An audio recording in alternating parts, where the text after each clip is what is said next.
हरे राम कृष्ण हरे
कृप पाहता लोचनी सुख झाले ओ साजणी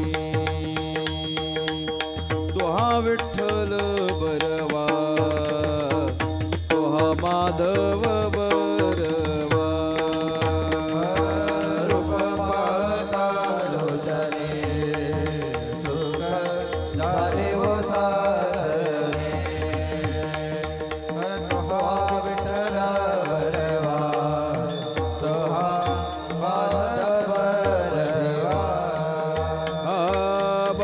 सुकृतांची जोडी म्हणून विठ्ठली आवडी तुहा विठ्ठल बरवा तुहा माधव बरवा बहुता सुकृतांची जोडी म्हणून विठ्ठली आवडी तुहा विठ्ठल बरवा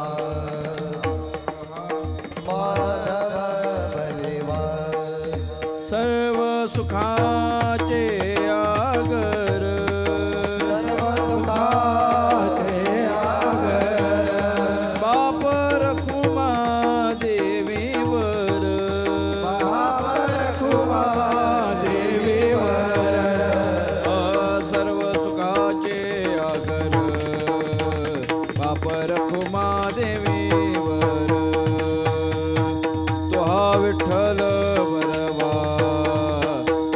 माधव बरवा सर्व सुखाचे आगर बाप रखुमा देवीवर तुहा विठ्ठल बरवा तुहा माधव बरवा जय जय राम कृष्ण हरी जय राम कृष्ण जय जय राम कृष्ण हरी जय राम कृष्ण हरे जय जय राम कृष्ण हरी जय राम कृष्ण जय जय राम कृष्ण हरी जय राम कृष्ण जय जय राम कृष्ण हरी जय राम कृष्ण हरे हरे जय जय राम कृष्ण हरी जय राम कृष्ण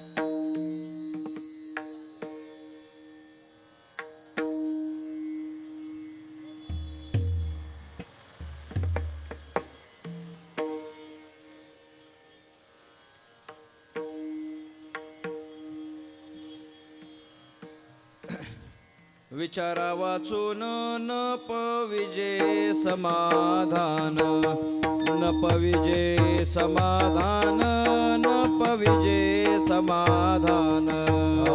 विचारा वाचून न पविजे समाधान, न पविजे समाधान, न पविजे समाधान. विचारा वाचून न पविजे समाधान, न पविजे समाधान, न पविजे समाधान. विचारा वाचून न पविजे समाधान, न पविजे समाधान, न पविजे समाधान. देह त्रिगुणाचा बांधा, माझे नाही गुण सुधा, माझे नाही गुण सुधा, माझे नाही गुण सुधा. देह त्रिगुणाचा बांधा, माझी नाही गुण सुधा, माझी नाही गुण सुधा, माझी नाही गुण सुधा. हा देवाची आचाडे, देवा द्यावे जे जे घडे, देवा द्यावे जे जे घडे, देवा द्यावे जे जे घडे. देवाची आचाडे, देवा धावे जे जे घडे, देवा धावे जे जे घडे, देवा धावे जे जे घडे. देह त्रिगुणाचा बांधा, माझे नाही गुण सुधा, माझे नाही गुण सुधा, माझे नाही गुण सुधा. गुणाचा बाधा, माझी नाही गुण सुधा, माझी नाही गुण सुधा, माझी नाही गुण सुधा. तुका म्हणे होते बहु गोमटे उचिते, बहु गोमटे उचिते, बहु गोमटे उचिते. तुका म्हणे होते बहु गोमटे उचिते, बहु गोमटे उचिते, बहु गोमटे उचिते. देह त्रिगुणाचा बांधा, देह त्रिगुणाचा बांधा, देह त्रिगुणाचा बांधा, देह त्रिगुणाचा बांधा. माझे नाही गुण सुधा, माझे नाही गुण सुधा, माझे नाही गुण सुधा. देह त्रिगुणाचा बांधा, माझी नाही गुण सुधा, माझी नाही गुण सुधा, माझी नाही गुण सुधा. विठोबा रखुमाये, विठोबा रखुमाये, जय जय विठोबा रखुमाये, विठोबा जय विठोबा रखुमाये, जय जय विठोबा रखुमाये, जय जय विठोबा रखुमाये, जय जय विठोबा रखुमाये. विठोबा रखुमाये.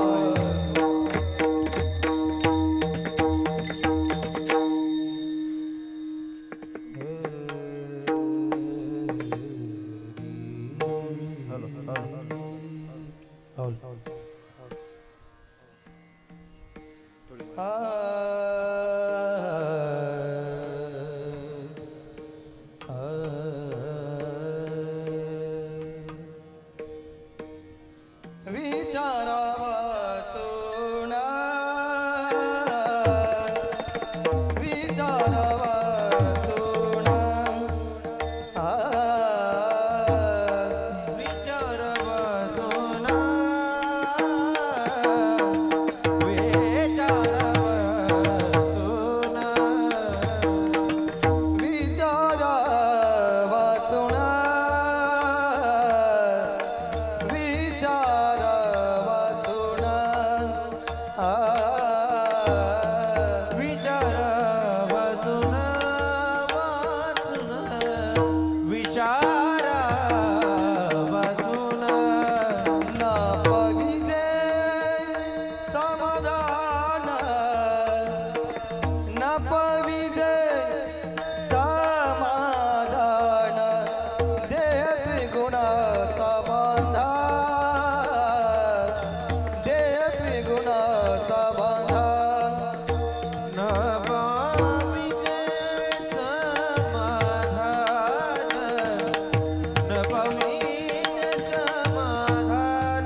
न पविजे न पविजे समाधान समाधान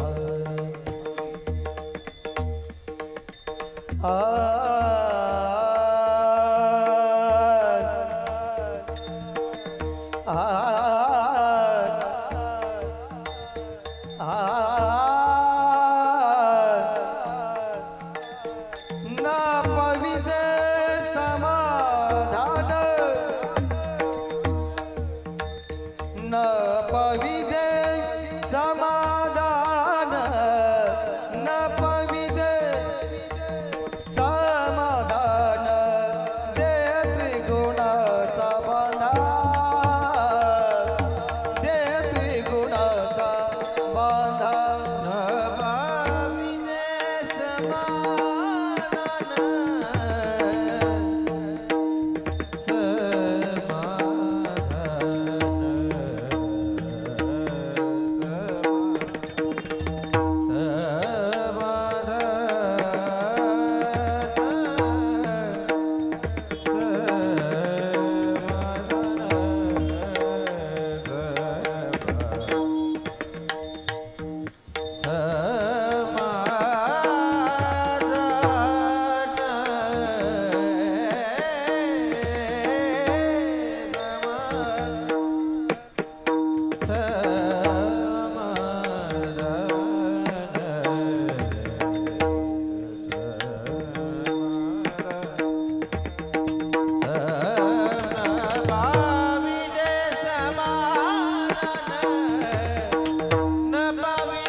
माझे नाही गुण सुधा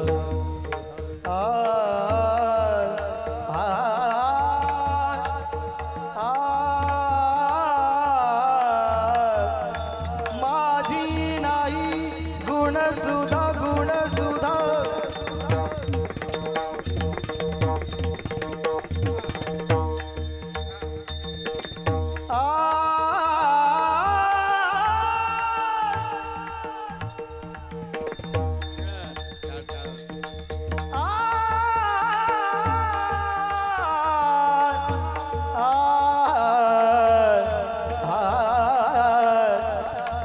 माझी नाही गुण सुधा गुण सुधा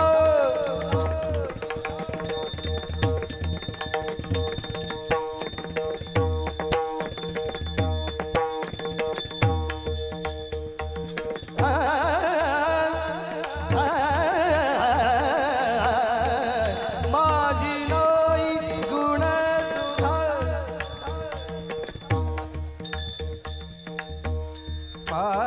माझे नाही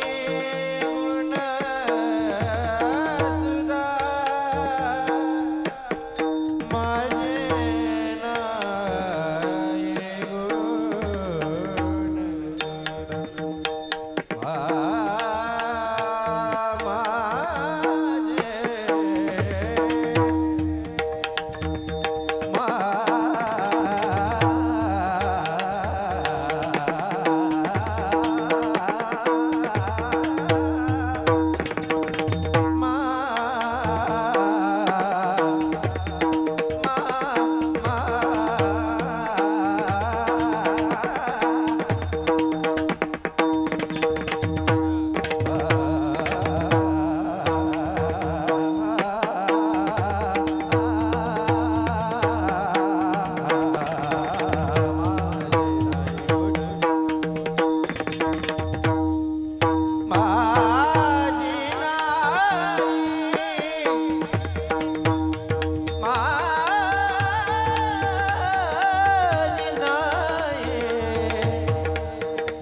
विचारा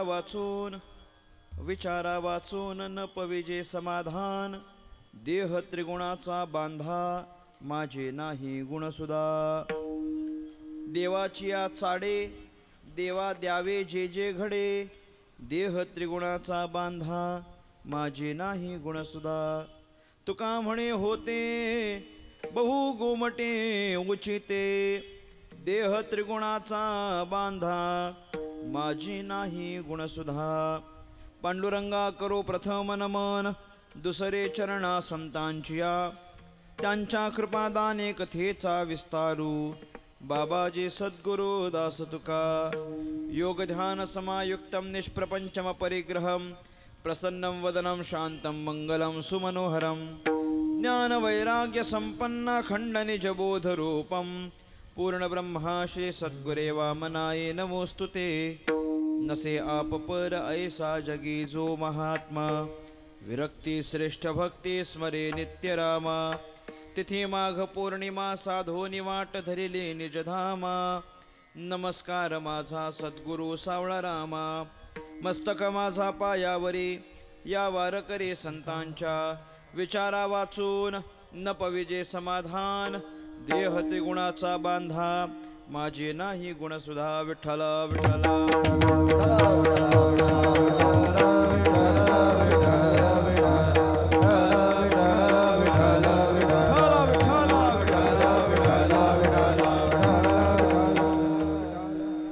महाराष्ट्राचा आराध्य दैवत राजाधिराज भगवान श्री पांडुरंग परमात्मा.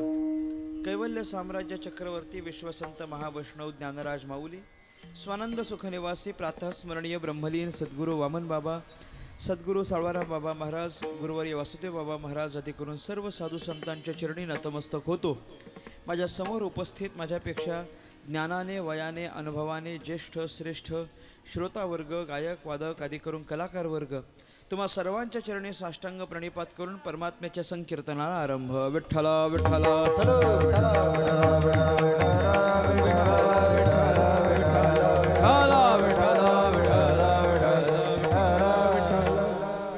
चिंतनाला आरंभ करण्यापूर्वी अल्पसा परिहार देणं अगत्याचं आहे.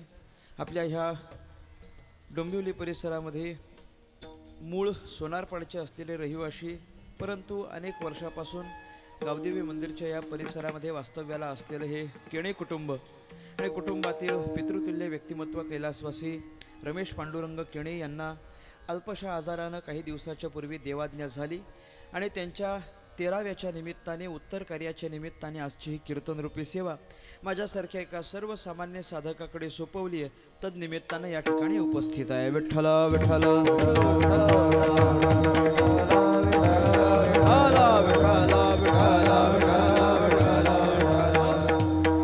मनुष्याला जीवन प्राप्त झालं की त्याच्या जीवनाला मृत्यू नावाची एक संकल्पना या मृत्यू लोकामध्ये निश्चित झालेली असते. मृत्यू कुणालाच नाही असं म्हणता येत नाही. प्रत्येक जीव हा मृत्यूच्या अधीन असलेला जीव आहे. माणूस जन्माला येतो आणि त्याचं मरण त्याच्या नंतर येतं अशातला भाग नाही. जन्माला आलो की तेव्हापासूनच मरण आपल्या पाठी लागलेलं असतं. तुकाराम महाराजांनी चिंतन केलेलं आहे की बाबा उपजल्या पिंडा मरण सांगाते, म्हणजे मरण हे आपल्या संगतीतच असतं. आपण जिथं जातो तिथं मरण आपल्या सोबत आहे.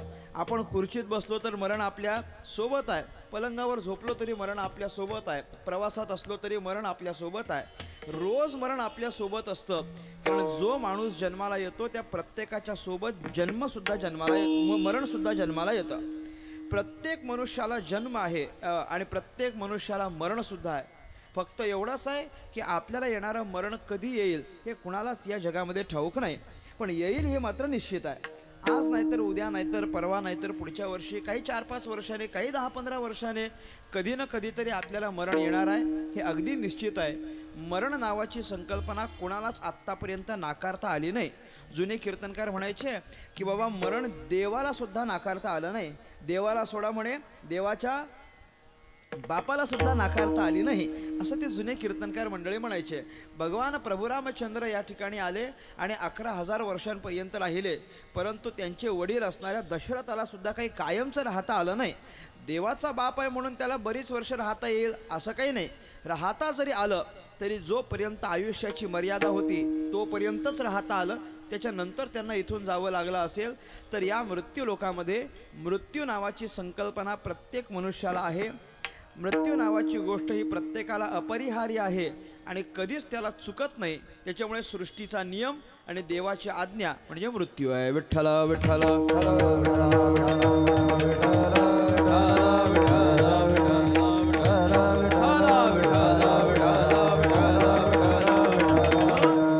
मग मृत्यू जर प्रत्येक मनुष्याला येणारच असेल तर माणसाचं कर्तव्य काय आहे? तुकाराम महाराज आदे करून सगळ्या संतांनी आपल्याला असं चिंतन सांगितलंय, मृत्यू प्रत्येक माणसाला आहे. माणसाचं कर्तव्य असं आहे की ते मृत्यू येईपर्यंत मनुष्याच्या जीवनाचा उत्कर्ष होईल असं काहीतरी आचरण माणसानं केलं पाहिजे. माणसाच्या जीवनाची प्रगती झाली पाहिजे, माणसाच्या जीवनाचा गौरव झाला पाहिजे, माणसाची जीवनात कीर्ती झाली पाहिजे, 4 लोकांनी माणसांनी नाव आपलं काढलं पाहिजे. अशा पद्धतीचं सदाचार संपन्न उत्तम अशा पद्धतीचं जीवन माणसाला जगता आलं पाहिजे. याच्याकरिता आपण काय करावं? तुकाराम महाराज सांगतात, माणूस म्हणून जन्माला आलेले असाल तर माणसानं कमीत कमी चांगला विचार करण्याची अपेक्षा आहे. विचार चांगले असावेत. माणूस हा विचारप्रधान प्राणी आहे. बाकीच्या कोणत्याच प्राण्याला विचार करता येत नाही, परंतु मनुष्याला मात्र विचार करता येतो. म्हणून माणसानं विचार केला पाहिजे. विठ्ठल विठ्ठल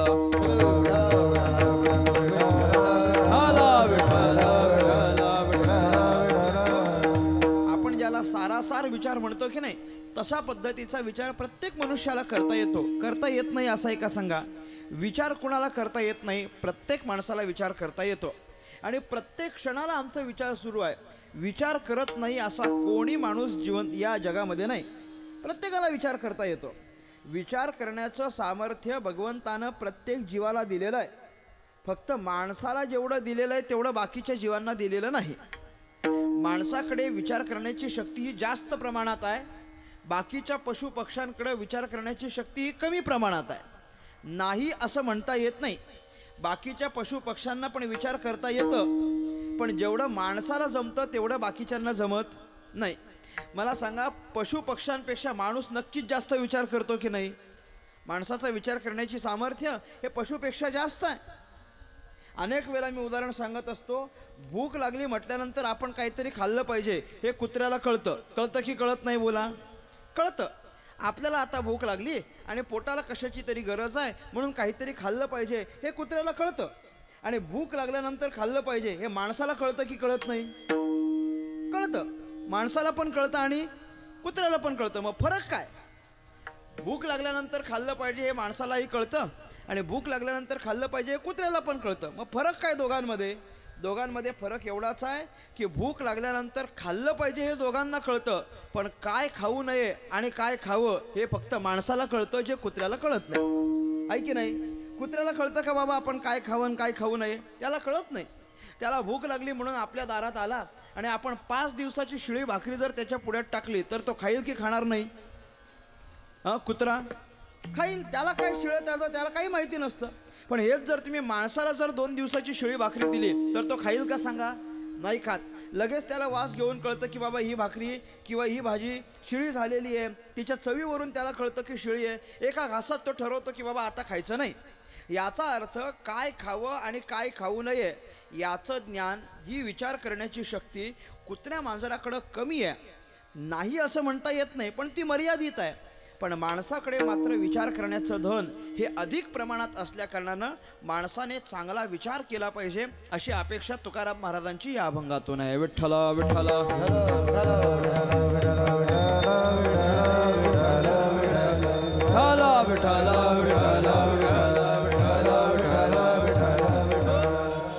माणसाकडे तशी विचार करण्याची शक्ती आहे, सामर्थ्य आहे.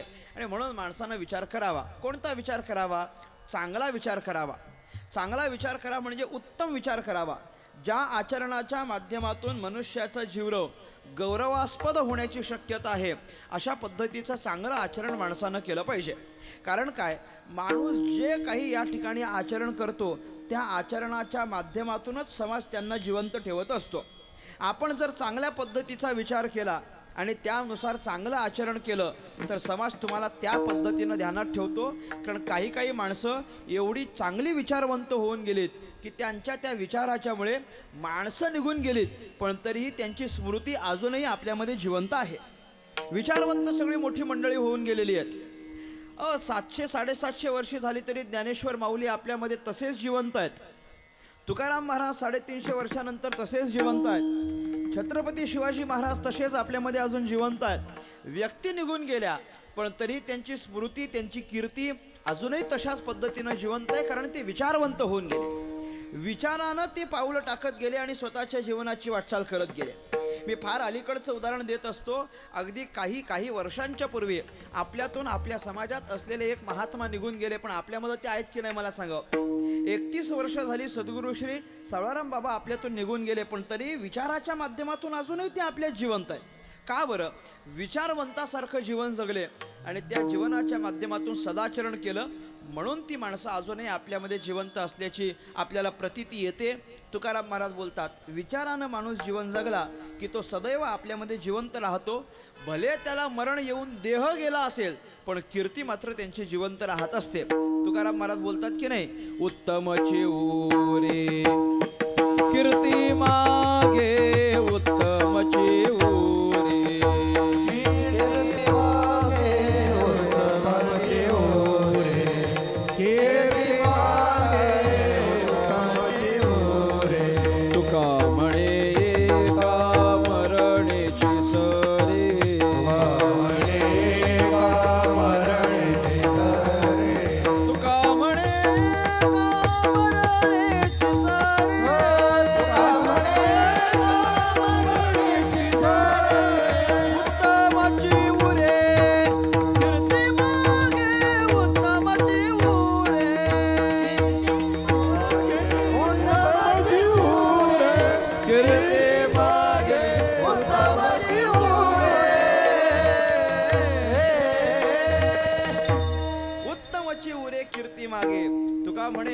एका मरणेची सरे, पण उत्तमची उरे कीर्ती मागे. याचा अर्थ ती माणसं देह रूपाने जरी निघून गेली तरी कीर्ती रूपानं आपल्यामध्ये जिवंत राहतात, कारण विचार चांगले.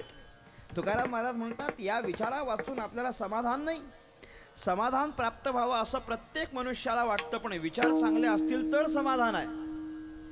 दुःखदायी विचार केले आणि सुखाची अपेक्षा केली तर ते कधी प्राप्त होत नाही. समाधानाची अपेक्षा असेल तर विचार सुद्धा आपल्याला समाधानापर्यंत नेऊन सोडणारेच असले पाहिजे. क्षुल्लक विचार करायचे आणि समाधानाची अपेक्षा करायची असं कधी होत नसतं. माणसाने चांगला विचार करून स्वतःचं जीवन व्यतीत केलं पाहिजे. अशा विचारवंताला समाजामध्ये मान सन्मान आहे, समाज त्याला ध्यानात ठेवतो. म्हणून चांगल्या विचारांची अपेक्षा तुकाराम महाराज आदी करून सगळ्याच संतांनी मनुष्याकडून केलेली आहे. मी अनेक वेळा म्हणत असतो, माणसं आपल्याला लक्षात ठेवतात, पण लक्षात ठेवण्याच्या दोन पद्धती असतात.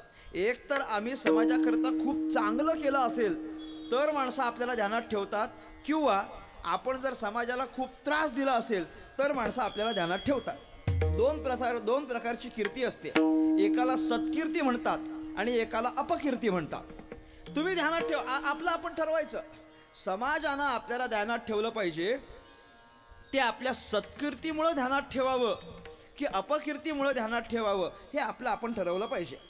सत्कीर्तीनं ध्यानात ठेवण्याकरिता आपल्याला समाजाकरिता सत्कार्य करणं आवश्यक आहे, आणि अपकीर्तीनं ध्यानात ठेवण्याकरिता फार काही नाही. समाजाला त्रास दिला तरी समाज लक्षात ठेवतो. काही माणसं गेल्यानंतर समाज, भरमसाठ समाज एकत्र येतो त्यांच्या अंतयात्रेला. फार लांबचा जरी संबंध असला तरी त्या माणसाच्या डोळ्यातून त्याच्याकरिता अश्रू येतात. का बरं? समाजाकरिता उत्तम कार्य केलेलं असतं म्हणून. आणि काही माणसं समाजातून निघून गेली की लोक म्हणतात, बरं झालं. का बरं? अख्ख्या समाजाला त्रास होता. असं कोणाच्या बाबतीत घडू नये, असं कधी आपल्याकडून होऊ नये. आपल्याकडून असे चांगले विचार समाजाला देण्यात आले पाहिजेत की ज्याच्या माध्यमातून समाजाने आपल्याला चांगलं म्हणून ध्यानात ठेवावं. चांगलं म्हणून, गमतीनं म्हणून एक मी गोष्ट सांगत असतो. एक माणूस होता जो अख्ख्या गावाला नेहमी त्रास द्यायचा. काय त्याचं काही कामच नाही. समाजाला जेवढा त्रास होईल तेवढा त्याला चांगलं वाटायचं. गावातल्या प्रत्येकाला त्यानं काही ना काहीतरी त्रास दिलेला होता. त्याची कीर्ती जशी होती गावामध्ये की सगळ्यांना त्रास देणारा म्हणून. अशा पद्धतीनं सगळ्या गावाला त्रास देणारा एक माणूस. आणि त्याचं जेव्हा वय झालं एक 55-60 वर्षाचा झाला, नंतर त्याला कळून आलं की बाबा आता आपण काही दिवसांनी मरणार आहोत. आणि तो विचार करायला लागला, आत्तापर्यंत आपण त्या गावाला फक्त त्रासच दिलेला आहे. म्हणून त्याने सगळ्या गावकऱ्यांना एकत्र केलं आणि सगळ्यांमध्ये जाऊन उभा राहिला आणि लोकांना सांगायला लागला की मला तुम्ही क्षमा करा.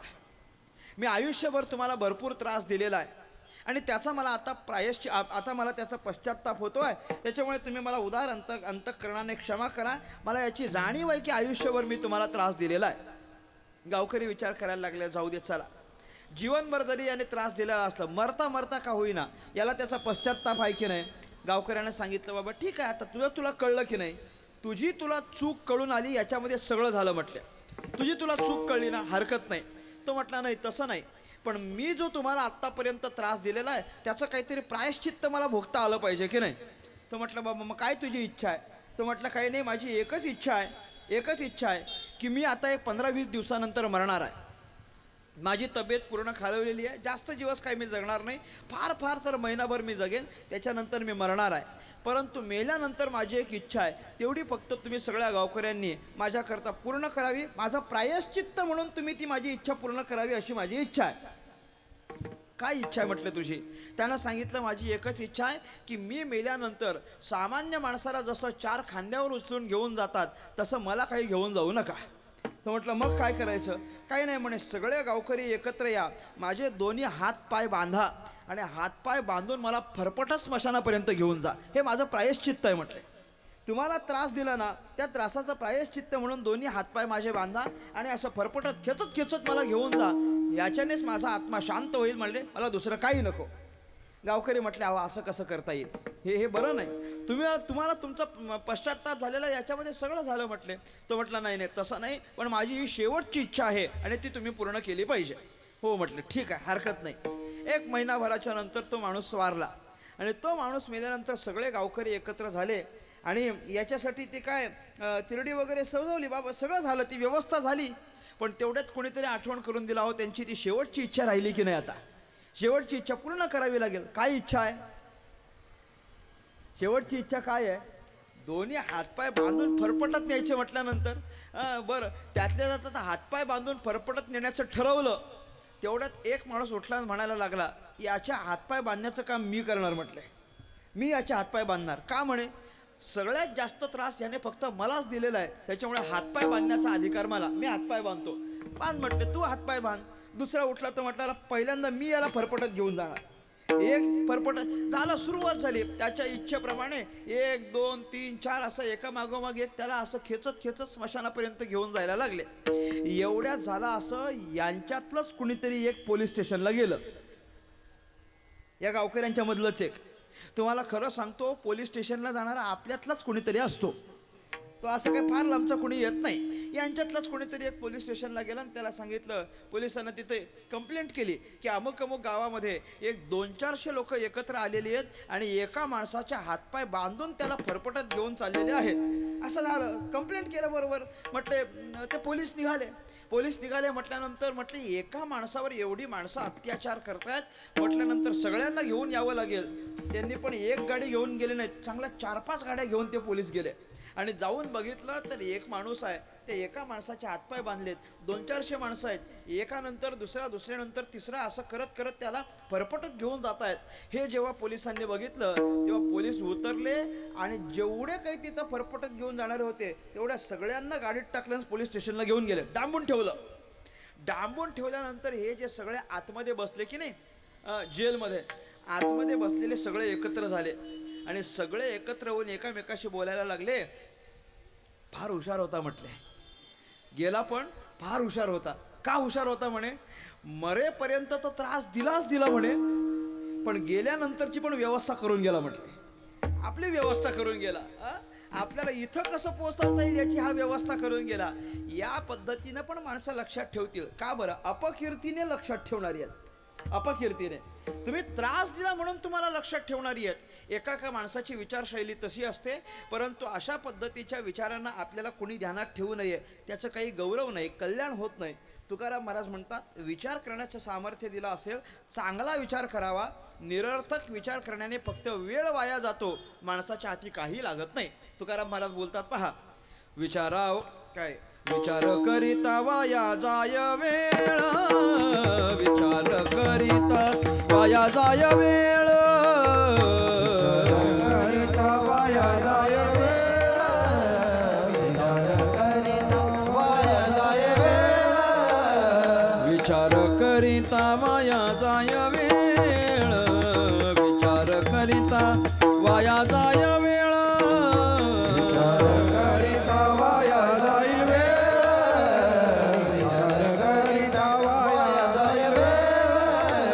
लटिके ते मूळ फजितीचे, लटिके ते मूळ फजितीचे, विचार करिता वाया जाय वेळ, विचार करिता वाया जाय वेळ, लटिकेते मूळ फजितीचे, लटिकेते मूळ फजितीचे, विचार करिता वाया जाय वेळ, विचार करिता वाया जाय वेळ,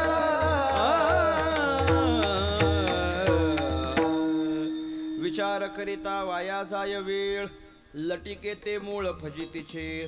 तुकाराम महाराज बोलतात निरर्थक विचार केला तर निरर्थक विचार करण्याच्या माध्यमातून फक्त वेळ वाया जातो, बाकी माणसाच्या हाती काही लागत नाही. म्हणून निरर्थक विचार करू नये. सार्थ तात्विक चिंतन विचार काहीतरी माणसाकडून होण्याची अपेक्षा तुकाराम महाराज आदीकडून सगळ्याच संतांना आहे.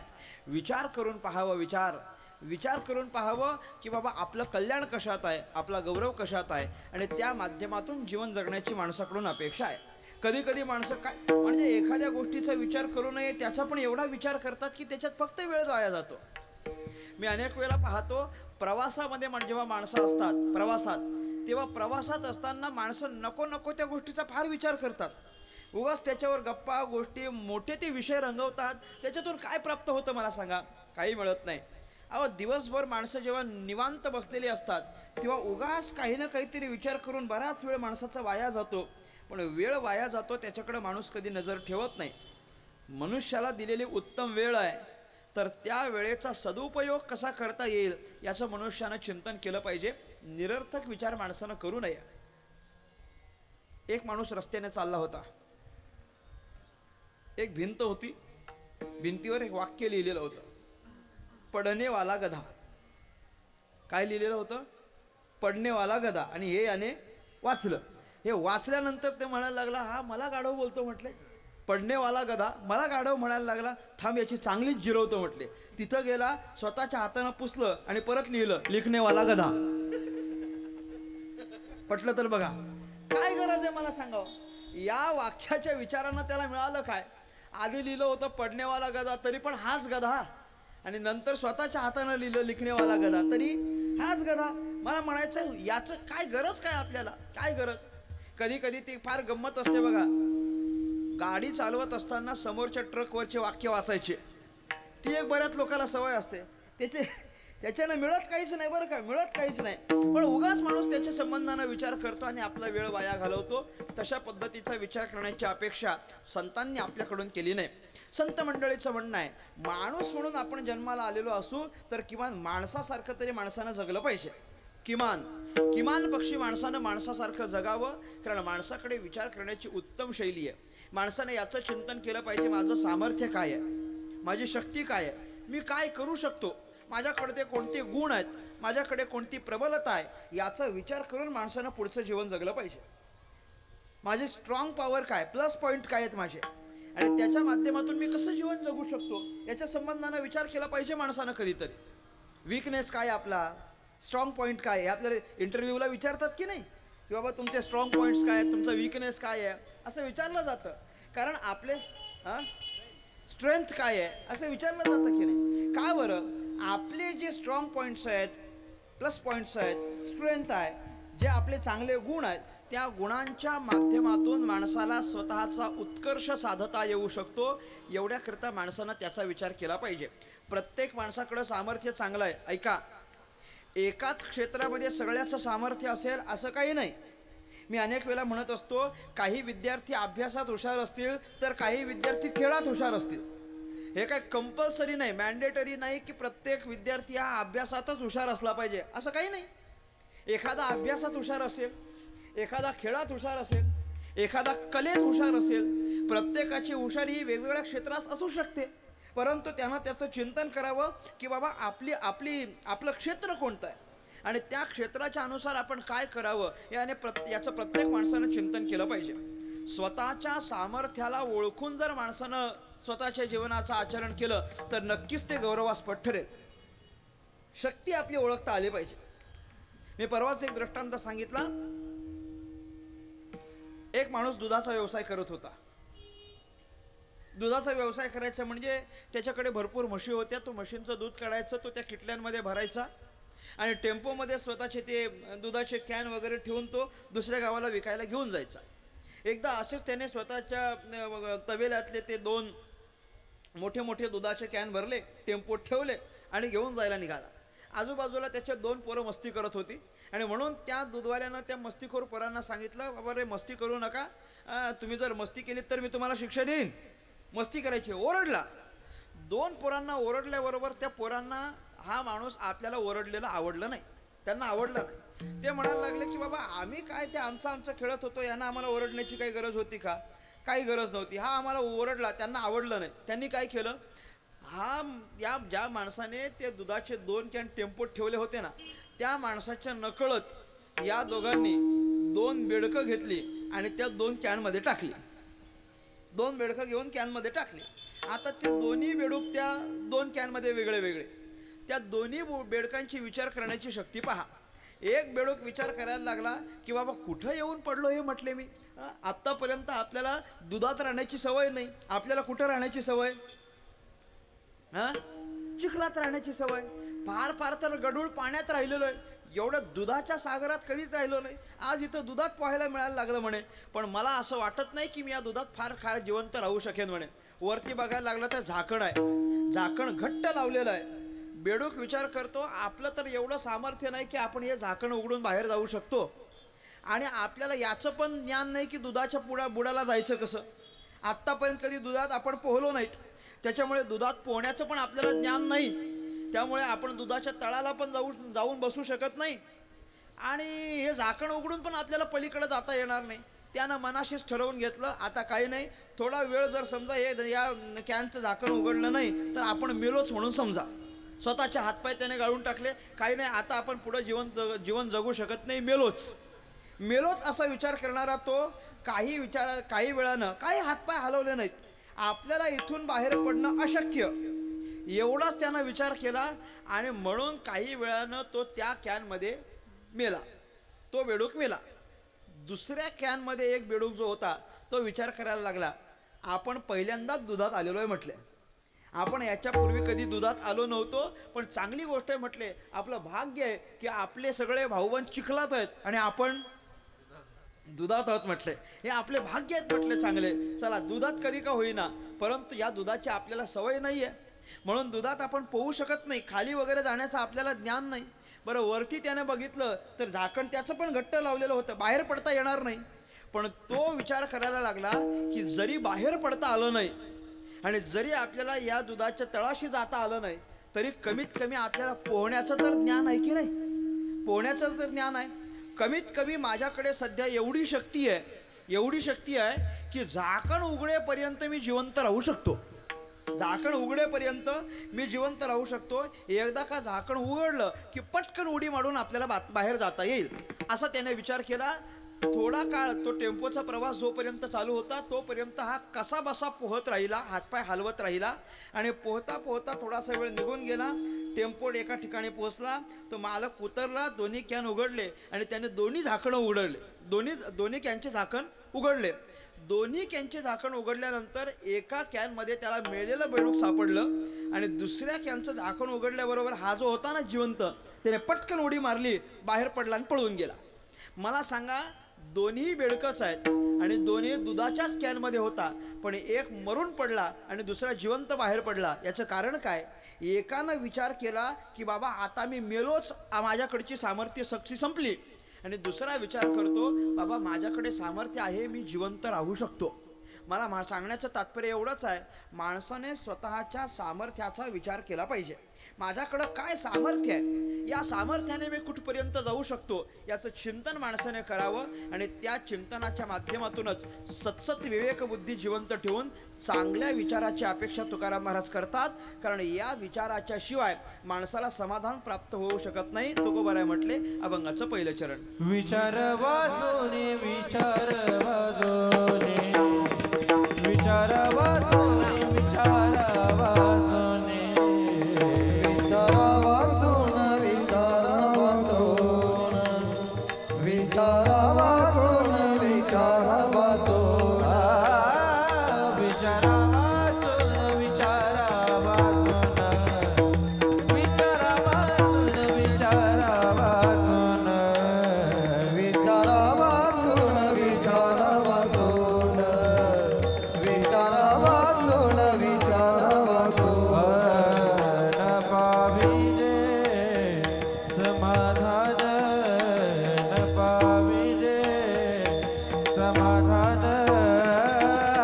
न पाविजे समाधान न पाविजे समाधान न पाविजे समाधान देह त्रिगुणाचा बाधा देह त्रिगुणाचा बाधा नपविते समाधान न पाविजे समाधान नपविते समाधान न पाविजे समाधान नपविते समाधान देह त्रिगुणाचा देह त्रिगुणाचा बाधा विचार वाचून न पाविजे समाधान न पाविजे समाधान न पाविजे समाधान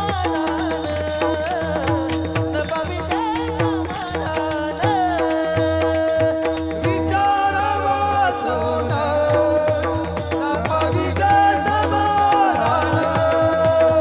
नपविते समाधान नपविते समाधान नपविते विचारा वाचून न पविजे समाधान. विचाराच्या शिवाय समाधानाची प्राप्ती होणं अशी कल्पना माणसाला करता येत नाही. समाधान पाहिजे का, मग उत्तम पद्धतीचा विचार करण्याची अपेक्षा तुकाराम महाराजांनी केली. बाबा तुम्ही विचार करा विचार करा विचार करा. लोक म्हणायला लागले तुम्ही आम्हाला विचार करायला सांगता, याचा अर्थ आम्ही विचार करत नाही असं आहे का म्हणे. अहो आम्ही प्रत्येक क्षणाला विचार करतो. प्रत्येक क्षणाला आम्ही कीर्तनात जरी बसलेलो असलो तरी पण आम्ही विचार करतो की नाही. विचार करतो. कीर्तनात बसलेली माणसं पण विचार करतात. काय विचार करतात, असा विचार करत असतात नक्की 12ला थांबतील ना हे, असा विचार चालू असतो. बाबा काही ना काहीतरी विचार प्रत्येक माणसाचा विचार चालू आहे. विचार करत नाही असा कोणी माणूस नाही. प्रत्येक माणूस जर आम्ही सारखे विचार करतो आम्ही. मग तुम्ही आम्हाला का सांगता बरं विचार करा म्हणून. तुकाराम महाराज म्हटले तुम्ही विचार करता, तुम्ही विचार करता, पण नेमका काय विचार करावा आणि काय विचार करू नये याचाच विचार तुम्ही करत नाहीत म्हटले. आपल्याला हे कळलं पाहिजे की आपण कसला विचार करावा आणि कसला विचार करू नये, काय काय विचार केला पाहिजे या संबंधाने तुकाराम महाराज 1-2 ठिकाणी चिंतन करतात. आपल्या सगळ्यांच्या परिचय असे अभंग आहेत. एका ठिकाणी तुकोबाराय बोलतात क्षणक्षणाची करावा विचार. हाच विचार करावा. काय विचार करावा, तरावया पार भवसिंधू, तरावया पार भवसिंधू, क्षणक्षणा हाची विचार करावा. प्रत्येक क्षणाला हाच विचार केला पाहिजे की आपल्याला या भवसमुद्रातून कशा पद्धतीनं बाहेर पडता येईल. या दुःखातून बाहेर पडण्याकरिता आणि परमानंदाची प्राप्ती करून घेण्याकरिता आपण काहीतरी विचार करावा असं तुकाराम महाराजांचा आग्रह आहे एका ठिकाणी. आणि दुसऱ्या एका ठिकाणी आपण कसलं चिंतन करावा, कसला विचार करावा या संबंधाने तुकाराम महाराज चिंतन करत असताना बोलतात सारासार विचार करा उठा उठी, सारासार विचार करा उठा उठी, सारासार विचार करा उठा उठी, सारासार विचार करा उठा उठी,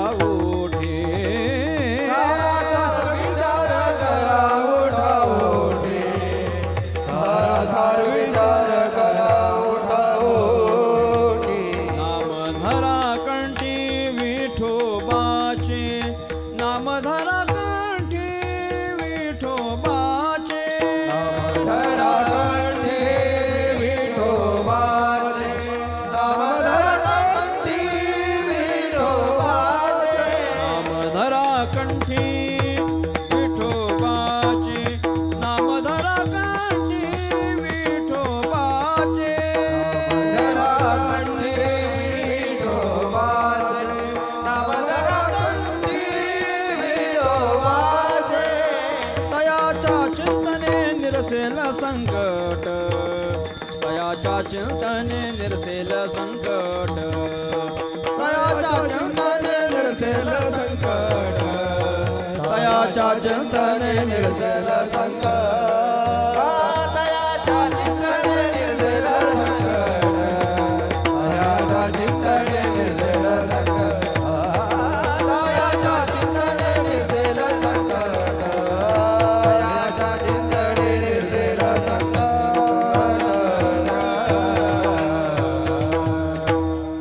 सारासार विचार करा उठा उठी नामधरा कंठे विठोबाचे सारासार विचार करा उठा उठी नामधरा कंठे विठोबाचे असं आपल्याला सांगितलंय. सारासार विचार केला पाहिजे.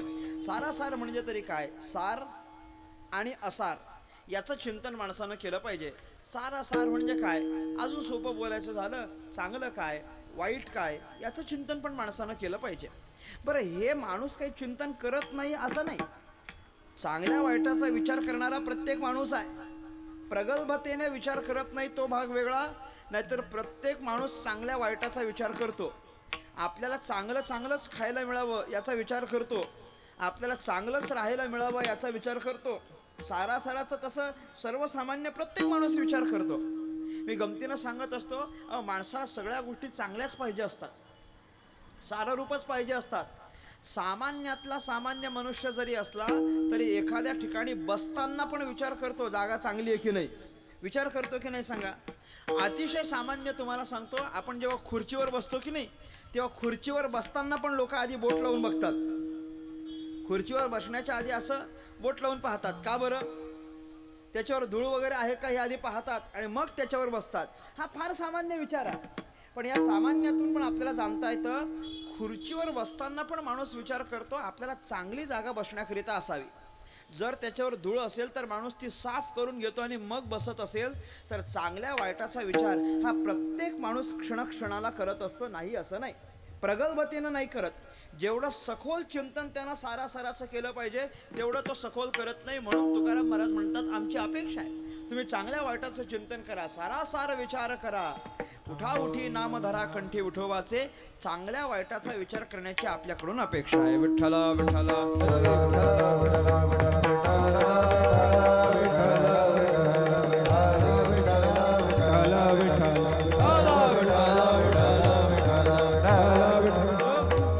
आपल्याकडून तुकाराम महाराज आदी करून सगळ्या संतांनी अशी अपेक्षा केली, सारासार विचार करा. आणि दुसरं म्हणजे काय, संसार समुद्रातून बाहेर पडण्याकरिता विचार करा. या दुःखातून बाहेर पडण्याकरिता आपण चिंतन विचार केला पाहिजे आणि त्या विचाराच्या माध्यमातूनच आपल्याला समाधान प्राप्त होईल. सारासार विचार केल्याच्या शिवाय आपल्याला समाधानाची प्राप्ती होणार नाही एवढं मात्र निश्चित. चांगलं वाईट घेण्याच्या बाबतीत आपण चिंतन केलं पाहिजे. कुणाच्या सारखं चांगलं तेवढं घ्यावं आणि वाईट तेवढं टाकून द्यावं असा विचार माणसानं केला पाहिजे. म्हणजे कुणासारखा, ज्ञानेश्वर महाराज ज्ञानेश्वरीमध्ये सांगतात आपण राजहंसासारखा विचार केला पाहिजे. कुणासारखा? राजहंसासारखा. का बरं?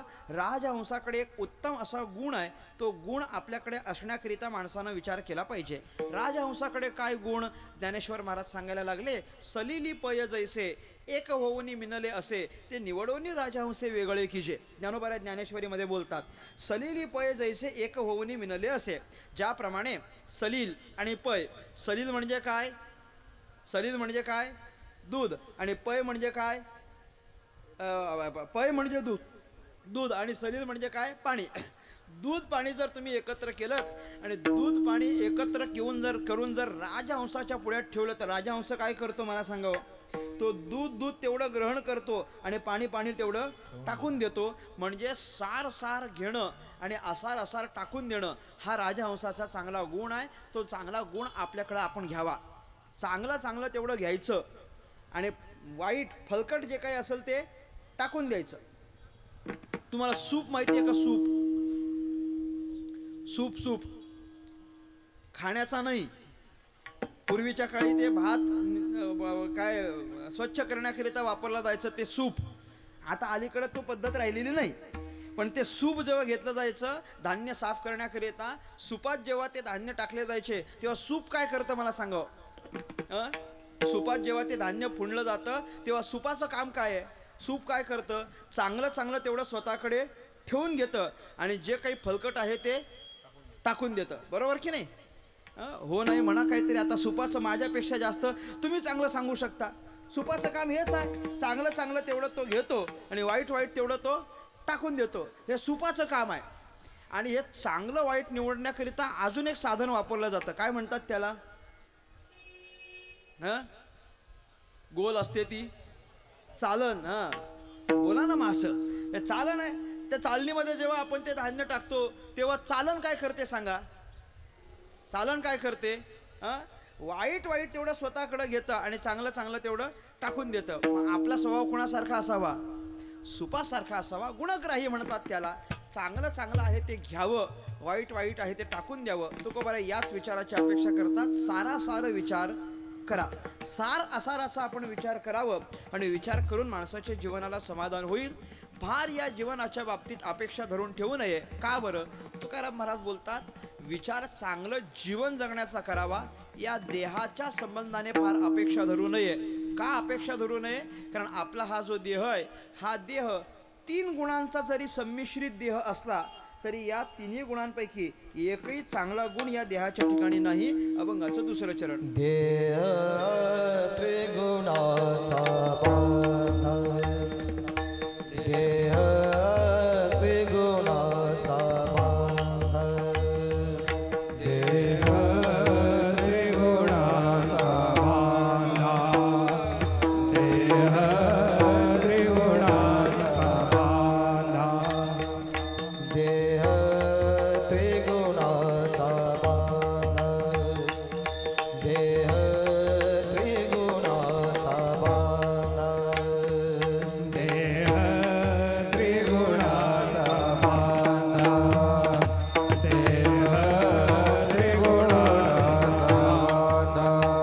माझी नाही गुण शोधा, माझी नाही गुण शोधा, देह त्रिगुणाचा बांधा, देह त्रिगुणाचा बांधा. माझी नाही गुण शोधा, माझी नाही गुण शोधा, देह त्रिगुणाचा बांधा, देह त्रिगुणाचा बांधा. देह त्रिगुणाचा बांधा, माझी नाही गुण शोधा, देह त्रिगुणाचा बांधा. माझी नाही गुण शोधा, देह त्रिगुणाचा बांधा, माझी नाही गुण शोधा, देह त्रिगुणाचा बांधा, माझी नाही गुण शोधा. देह त्रिगुणाचा बांधा, माझी नाही गुणसुधा म्हणजे चांगला. 3 गुणांचा हा देह आहे, पण चांगला असा गुण याच्या ठिकाणी नाही. म्हणून या देहाच्या संबंधाने फार आसक्ती असं धरून ठेवू नये. हा देह आणि या देहाला लागून असलेला सगळा प्रपंच हा मिथ्या स्वरूप आहे असं आपण समजावं. ज्ञानोबराय म्हणतात त्याप्रमाणे लटिका व्यवहार सर्व संसार वाया रजार हरिवेण. या संबंधाने अजून थोडंसं चिंतन करून आपल्याला थांबायचं आहे. सगळ्यांनी टाळी वाजवून देवाचं भजन करा. विठोबा रखुमाई, विठोबा रखुमाई, विठोबा रखुमाई, विठोबा रखुमाई, जय जय विठोबा रखुमाई.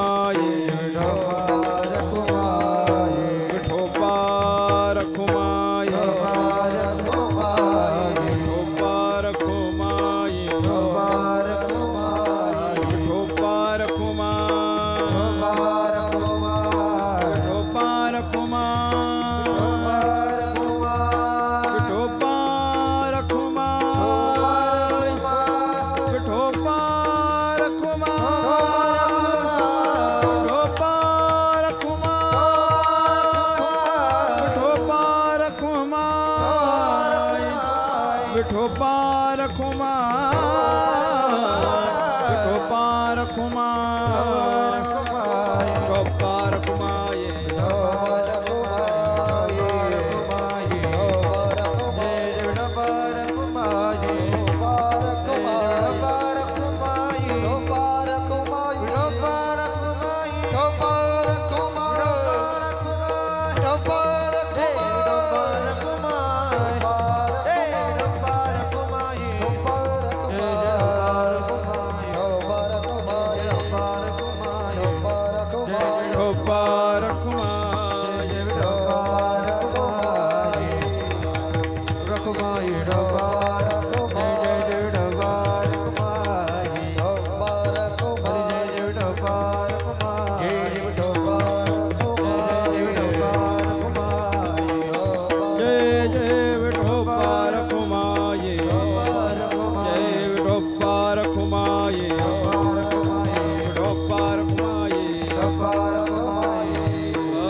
आ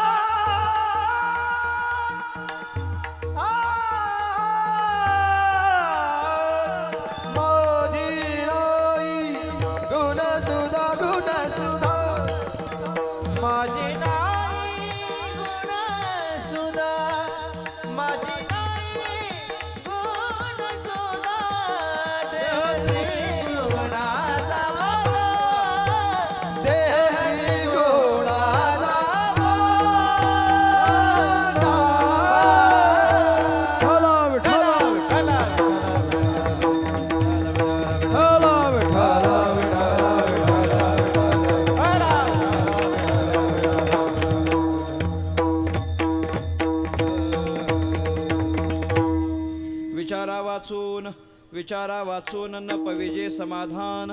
देह त्रिगुणाचा बांधा, माझे नाही गुणसुधा.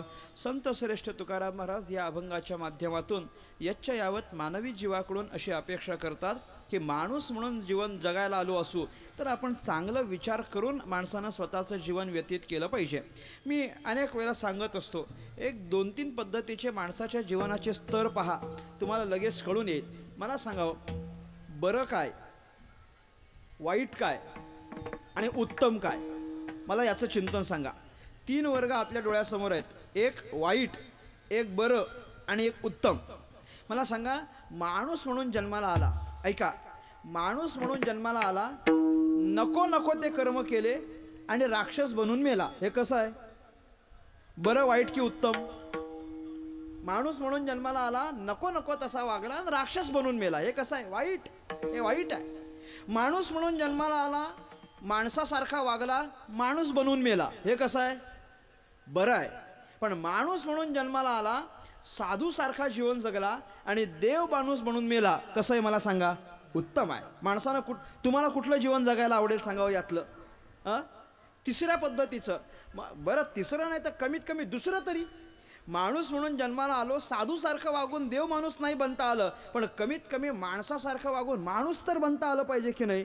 एवढ्याकरिता आपल्याकडून तुकाराम महाराज अपेक्षा करतात. माणूस म्हणून जरी जगायचं म्हटलं तरी सत्विचारानं माणसाचं जीवन व्यतीत झालं पाहिजे. चांगले विचार करा, चांगलं विचार करावं. काय विचार करावा? आहे मी हा कोण? करावा विचार म्हणे ज्ञानेश्वर निवृत्तीचा. स्वतःच्या स्वरूपाचा माणसानं विचार करावा.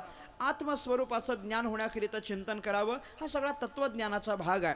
परंतु वरचेवर ढोबळ मानाने जरी चिंतन केलं तरी आपल्याला असं ध्यानात घेता येईल की माणसाच्या जीवनाचा गौरव होईल, उत्कर्ष होईल, असा काहीतरी माणसानं स्वतःचं जीवन विचारपूर्वक जगलं पाहिजे. का बरं? तुकाराम महाराज बोलतात, पहा, या देहाकडे नजर ठेवून चाललात तर या देहानं आपल्याला आत्तापर्यंत जे दुःखच दिलेलं आहे, सुखाची प्राप्ती त्याच्यातून कधी होणार नाही. कारण देह नाही म्हटलो तरी आपण तो काय आहे? मिथ्या स्वरूपाचाच आहे, खोटाच आहे. जोपर्यंत देहाला खरं समजून चालू तोपर्यंत माणसाला दुःख आहे. या देहाला आपण खोटा समजून चाललो की माणसाला सुख होईल. या देहाकडे फार आत्मीयतेनं माणसानं पाहू नये. देहाकडे कुठपर्यंत पाहावं? त्याच्यानं भक्ती करता येईल तोपर्यंत पाहावं, त्याच्यानं सत्कर्म करता येईल तोपर्यंत पाहावं, त्याच्याने सताचरण करता येईल तोपर्यंत पाहावं. बाकी फाल विलासाकरिता माणसानं देहाकडे पाहू नये. कारण नाही म्हटलं तरी तो खोटा आहे. लटिका व्यवहार जसं म्हटलो त्याप्रमाणे तो खोटाच आहे. ऐका, एक दृष्टांत सांगतो आणि थांबतो. जोपर्यंत देहाला खरं समजून चालू तोपर्यंत दुःख आहे.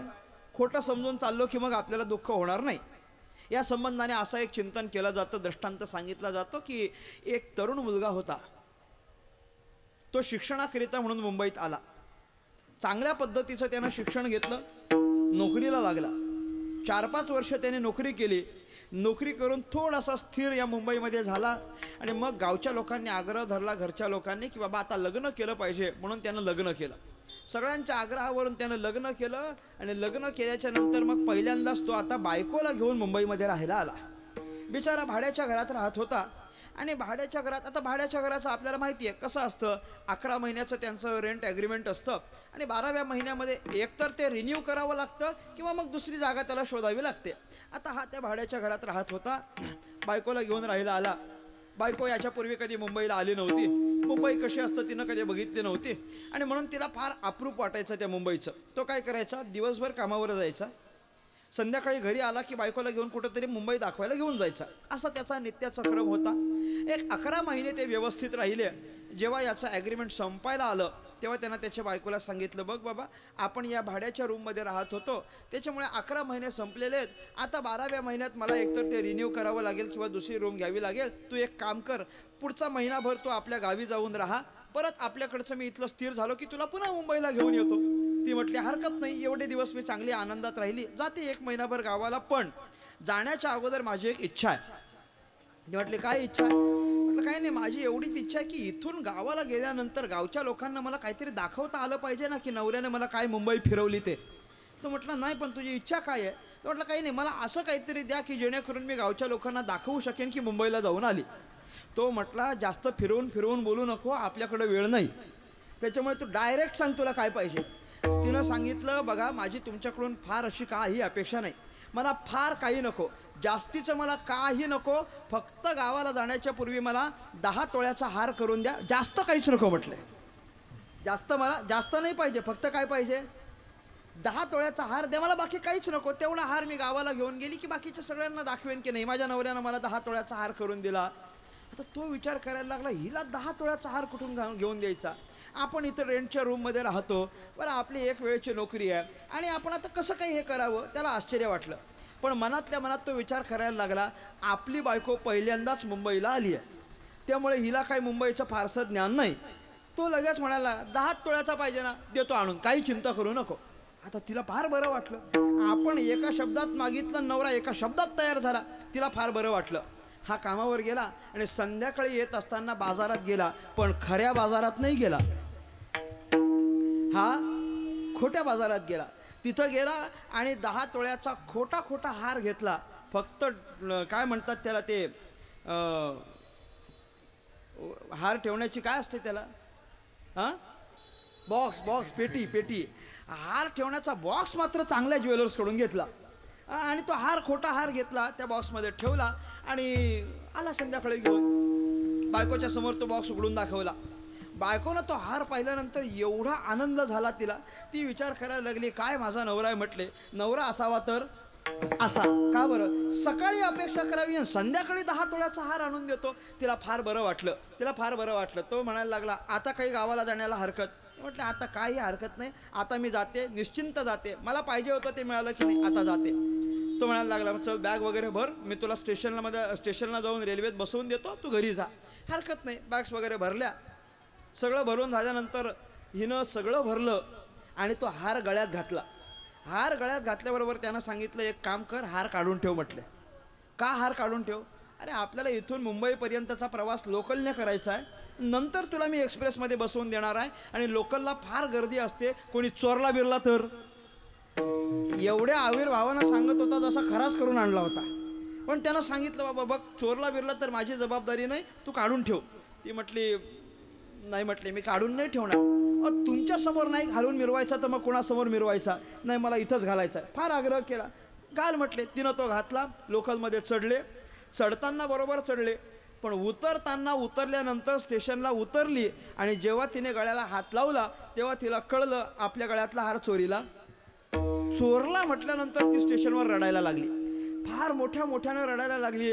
म्हणायला लागली, बाबा माझ्या नवऱ्यानं मला 10 तोळ्याचा हार करून दिला होता, सकाळी मागितला, संध्याकाळी आणून दिला, 6-7 लाखाचा हार कसा काय हरवला, कुणी नेला, वगैरे वगैरे वगैरे. आता ती रडतीये, पण तो नाही रडत. तो मनातल्या मनात हसायला लागला. बाबा त्यानं सांगायला लागला, जाऊ दे ना, गेला ना, आता जाऊ दे, काही रडून त्याचा उपयोग आहे, गेला तर गेला.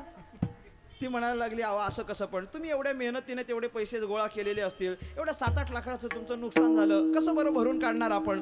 तो म्हणायला लागले, जाऊ दे, गेल्यानंतर आपण काय करू शकतो का, याला काही पर्याय नाही, आता चोरला तर चोरला, आपण त्याला काय करणार, जाऊ दे, तू रडू नको, बरं रडू नको.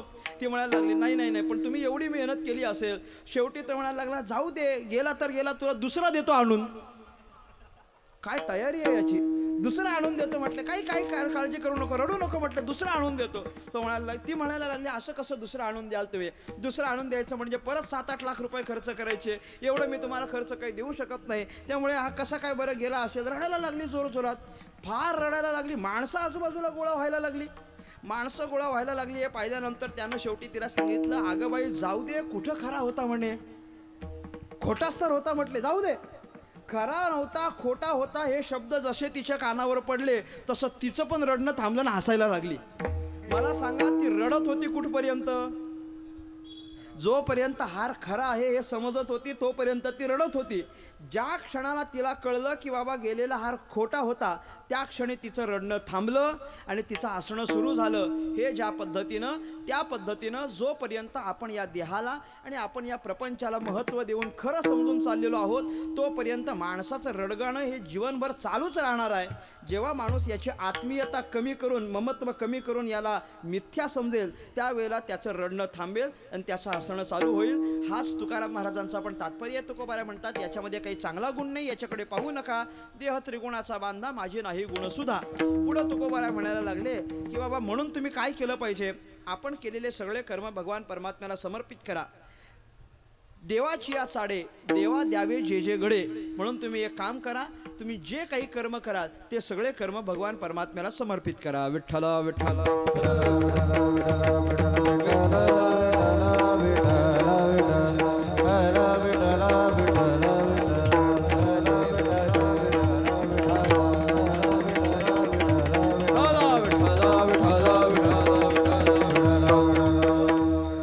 आपण ते सगळं समर्पित करावं. जे जे आपल्याला प्राप्त आहे ते सगळं आपण भगवान परमात्म्याला समर्पित करावं. आपण नेहमी ते श्लोक बोलतो की नाही, यत् करोषि यदश्नासि यज्जुहोसि ददासि यत् तपस्यसि कौन्तेय तत्कुरुष्व मदर्पणम. भगवंताचं स्वतःचं सांगणं आहे, मत अर्पणम म्हणजे मला अर्पण कर. किंवा अजून बोलायचं झालं तर सर्व धर्मान परित्यज्य माम एकम शरणम व्रज, म्हणजे सगळ्याचा त्याग कर पण मला शरण ये. पण हे सगळे श्लोक पाठांतरातले नसतील, तुमच्या ओळखीचा पाठांतरातला एक श्लोक सांगतो. कायेन वाचा मनसेंद्रियैर्वा बुद्ध्यात्मना वा प्रकृती स्वभावात करोमि यत् यत् सकलम परस्मै नारायणायेति समर्पयेतत्. सगळ्यांच्या पाठांतरातला. आरती झाल्यानंतर आपण सगळे म्हणतो की नाही, कायेन वाचा मनसेंद्रियैर्वा बुद्ध्यात्मना वा प्रकृती स्वभावात. म्हणजे काय, कायेन वाचा मनसेंद्रियैर्वा, कायेने वाचेने मनाने इंद्रियाने बुद्धीनं जे जे काही आपण कर्म करू ते सगळे करोमि यत् यत् सकलम परस्मै. यत् यत् म्हणजे जे जे करू ते सकल कर्म काय करायचं आहे, भगवंतानं सांगितलं करोमि यत् यत् सकलम परस्मै नारायणा येती समर्पयेतत्. नारायणा समर्पण करावं. का बरं, समर्पण केल्यानंतर त्या कर्माचा लेश आपल्याकडं राहत नाही, म्हणून आपण भगवान परमात्म्याला समर्पित करावं. तुकाराम महाराज म्हटले, देवाची या चाडे देवा द्यावे जे जे घडे. आणि असं जर आपण केलं तर आपल्या जीवनामध्ये काहीतरी चांगलं गोमटं होण्याची शक्यता आहे. तुकोबाराय बोलले. अभंगाचं शेवटचं तुका म्हणे होते तुका म्हणे होते तुका म्हणे होते तुका म्हणे होते बहु गोमटे उचिते बहु गोमटे उचिते देह त्रिगुणाचा देह त्रिगुणाचा बहु गोमटे उचिते बहु गोमटे उचिते देह त्रिगुणाचा बाधा देह त्रिगुणाचा बाधा माझी नाही गुण सुधा माझे नाही गुण सुधा माझे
माझी नाही गुण माझी नाही गुण सुधा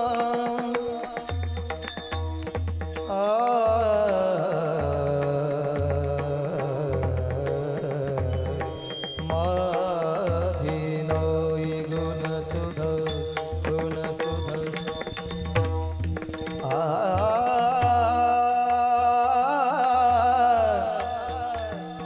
सुधा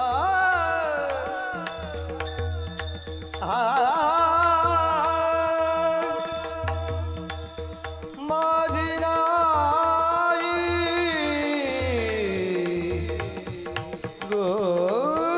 गुण सुधा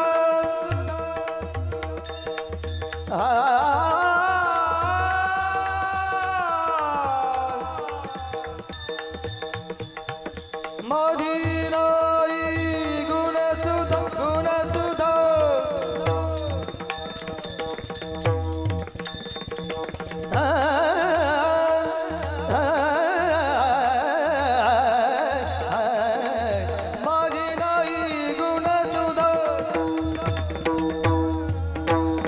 माझी नाही गुण सुधा गुण सुधा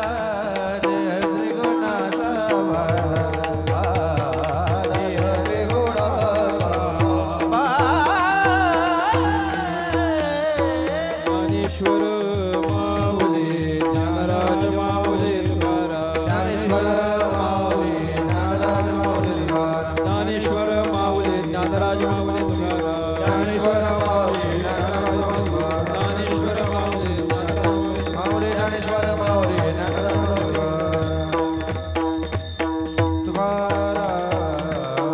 तुका म्हणे होते बहुत गोमटे उचिते देह त्रिगुणाचा बांधा माझे नाही गुणसुधा. झालेली सेवा भगवंताच्या चरणी समर्पित करतो. सेवेला पूर्ण विराम देतो. सर्व उपस्थित श्रोत्यांचे या ठिकाणी आभार व्यक्त करतो. वैकुंठवासी रमेश पांडुरंग किणी यांच्या उत्तर कार्याच्या निमित्तानं या किणी परिवारावर प्रेम करणारा सगळाच आप्तेष्ठ नातेवाईक मित्रवर्ग या ठिकाणी उपस्थित झाला. त्यांच्या ह्या उत्तर कार्याच्या निमित्ताने श्रद्धांजलीपर कीर्तन व्हावं या अपेक्षेने या परिवाराच्या आग्रहावरून इथपर्यंत आलो आणि म्हणून त्या सगळ्यांचेच आभार व्यक्त करतो. एक समाजामध्ये प्रतिष्ठित अशा पद्धतीचं हे कुटुंब आहे. तसं बघायला गेलं तर या कुटुंबाचे प्रमुख किंवा या कुटुंबातील वडीलधारी व्यक्तिमत्व वैकुंठवासी पांडुरंग किणी यांच्याकडे जर आपण पाहिलं तर संघर्ष समितीचं एक आदर्श अशा पद्धतीचं व्यक्तिमत्व. भरपूर काही समाजाकरिता त्यांनी काम केलेलं, अनेक वेळेला उपोषणाकरिता बसलेले, समाजाला न्याय मिळावा याच्याकरिता भरपूर पद्धतीनं आटापिटा करणारं हे कुटुंब प्रमुख त्यांचे. आणि त्याच्यानंतरचा सगळाच त्यांचा परिवार जर आपण पाहिला तर अतिशय सुशिक्षित अशा पद्धतीचा हा परिवार आहे. म्हणजे यांच्यामध्ये असलेला हा सगळाच त्यांचा गोतावळा असेल, त्यांचे भाऊ असतील, त्यांचे पुतणे असतील, त्यांची मुलं असतील, त्यांच्या मुली असतील, त्यांच्या बहिणी असतील, असा सगळाच हा सुशिक्षित असा एक विस्तारित मोठा असा कुटुंब आहे. आणि या कुटुंबातील हे एक ज्येष्ठ व्यक्तिमत्व काही दिवसापूर्वी अल्पशा आजारानं आपल्यातून निघून गेलं. ही सृष्टीचा असलेला तो नियमच आहे आणि भगवंताच्या त्या आज्ञेप्रमाणे ते आपल्यातून निघून गेले. मी अनेक वेळा म्हणत असतो, माणूस जर आपल्यातून निघून गेला तर माणसानं त्याचं आश्चर्य व्यक्त करू नये, कारण त्यांना ती पुढची गती प्राप्त होणार आहे. इथून ते निघून गेलेत पण पुढची त्यांना उत्तम अशी गती प्राप्त व्हावी याच्याकरिता कीर्तन भजन आदी कार्यक्रम असतात. यातून होणाऱ्या नामस्मरणाच्या माध्यमातून जो पुण्याचा संचय आहे त्या पुण्याच्या माध्यमातून भगवंताला प्रार्थना आहे की बाबा या कीर्तन सेवेच्या माध्यमातून भजनाच्या माध्यमातून जे काही पुण्य गोळा झालं असेल ते सगळं पुण्य आमच्या ह्या ज्येष्ठ व्यक्तिमत्वाच्या चरणी लागून त्यांना उत्तम गती प्राप्त व्हावी अशी भगवंताच्या चरणी प्रार्थनापर म्हणून आपण हा कीर्तन भजनाचा कार्यक्रम करत असतो. म्हणून ही झालेली ही समस्त कीर्तनाची सेवा त्यांच्या चरणी श्रद्धांजली म्हणून समर्पित करतो आणि माझ्या वाणीला पूर्ण विराम देतो. इथपर्यंत येण्याचा योग ज्यांच्या माध्यमातून झाला, श्रद्धेय आदरणीय आमचे परमस्नेही प्रेमनाथ सर यांच्या माध्यमातून इथपर्यंत आलो. वैकुंठवासी हरिभक्तीपरायण आदरणीय तुळशीराम मामा यांचे ते चिरंजीव आणि ही सगळीच जुनी पिढी म्हणजे माझ्या अतिशय जवळची आणि आवडती पिढी. म्हणजे मला सांगायला आवडेल की या ठिकाणी माझ्या डोळ्यासमोर अशा 3 पिढ्या होऊन गेल्या, म्हणजे 3 लोक होऊन गेली की ज्यांची जुनी पिढीसुद्धा माझ्याशी संलग्न होती आणि नवीन पिढीसुद्धा माझ्याशी संलग्न आहे. एकतर आपले वैकुंठवासी हरिभक्तीपरायण तुळशीराम मामा असतील, इकडं वैकुंठवासी हरिभक्तीपरायण श्रद्धेय आदरणीय अनंत महाराज किरणे आणि वैकुंठवासी हरिभक्तीपरायण आदरणीय आमचे हिरा शेठ ही 3 व्यक्तिमत्व अशी होऊन गेली की या तिघांचे तेही माझ्याशी फार जवळचे होते आणि त्यांचे 3ही चिरंजीव म्हणजे तुळशीराम मामांचे चिरंजीव प्रेमनाथ सर आहेत, अनंत महाराजांचे चिरंजीव आमचे संजू दादा या ठिकाणी उपस्थित आहेत आणि आमच्या हिरा शेठ यांचे चिरंजीव आमचे संजय दादासुद्धा या ठिकाणी आहेत. ही जी तिन्ही मंडळी जर आपण पाहिली वयानं ती माझ्यापेक्षा फार मोठी होती, परंतु तरी माझ्यावर फार प्रेम करणारे हे तिन्ही व्यक्तिमत्व, पण त्यांची पुढची पिढीसुद्धा त्यांच्या एवढीच प्रेम करणारी माणसं आहेत. आणि प्रेमनाथ सरांच्या माध्यमातून इथपर्यंत आलो. सोनारपाड्याची जवळजवळ सगळीच बरीचशी मंडळी आज या ठिकाणी उपस्थित आहेत, कारण हे मूळ रहिवाशी सोनारपाडा आहे, त्यांचं मूळ गाव, आणि म्हणून त्यांच्या श्रद्धांजलीकरिता गावकरी सगळे उपस्थित झाले. हरिभक्तीपरायण आदरणीय आमचे तुकाराम महाराज सुद्धा या ठिकाणी उपस्थित आहेत, त्यांची आभार व्यक्त करतो. आम्हाला ज्यांनी गायनाची साथ केली हरिभक्तीपरायण आदरणीय विठोबा महाराज कापसे देवरुंगवरून या ठिकाणी उपस्थित झाले. हरिभक्तीपरायण भूषणजी देशमुख विणेकऱ्याची साथ केली हरिभक्तीपरायण ज्ञानेश्वर बुवा पाटील तेही या ठिकाणी उपस्थित आहेत. मृदंगाची साथ केली आमचे बंधू प्रितेशजी भाग्यवंत आणि आमचे परममित्र अक्षय महाराज पवार या ठिकाणी उपस्थित राहिले. तुम्हा सगळ्यांचे या ठिकाणी आभार व्यक्त करतो. 2 मिनिटं सद्गुरुरायांचं भजन आणि जय विठ्ठल. श्री गुरु सावळाराम सद्गुरु सावळाराम, श्री गुरु सावळाराम सद्गुरु सावळाराम, श्री गुरु सावळाराम सद्गुरु सावळाराम, श्री गुरु सावळाराम सद्गुरु सावळाराम, श्री गुरु सावळाराम सद्गुरु सावळाराम, श्री गुरु सावळाराम सद्गुरु सावळाराम, श्री गुरु सावळाराम सद्गुरु सावळाराम, श्री गुरु सावळाराम सद्गुरु सावळाराम, श्री गुरु सावळाराम सद्गुरु सावळाराम, श्री गुरु सावळाराम सद्गुरु सावळाराम, श्री गुरु सावळाराम सद्गुरु सावळाराम, श्री गुरु सावळाराम सद्गुरु सावळाराम, श्री गुरु सावळाराम सद्गुरु सावळाराम, श्री गुरु सावळाराम सद्गुरु सावळाराम, श्री गुरु सावळाराम सद्गुरु सावळाराम, श्री गुरु सावळाराम श्री गुरु सावळाराम सद्गुरु सद्गुरु सावळाराम, सावळाराम, श्री गुरु सावळाराम सद्गुरु सावळाराम.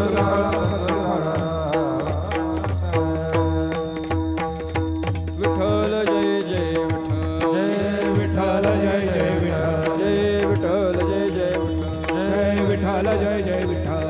बोलिले लेकुरे वेडे वाकुडे उतरे क्षमा अपराध महाराज तुम्ही सिद्ध नाही विचारी कार्य आपला, करा क्षमा अपराध महाराज तुम्ही सिद्ध तुला म्हणे ज्ञानेश्वर राखा बाया भेटी करा, करा क्षमा अपराध महाराज तुम्ही सिद्ध ज्ञानदेव तुकाराम, ज्ञानदेव तुकाराम, ज्ञानदेव तुकाराम, ज्ञानदेव तुकाराम. तुकाराम तुकाराम तुकाराम तुकाराम. कुंडली गोरधर विठ्ठल श्री ज्ञानदेव तुकाराम, पंढरीनाथ भगवान जय माऊली ज्ञानेश्वर महाराज की जय, गुरु तुकाराम महाराज की सब संतन की जय. वासुदेव हरी वासुदेव हरी वासुदेव हरी.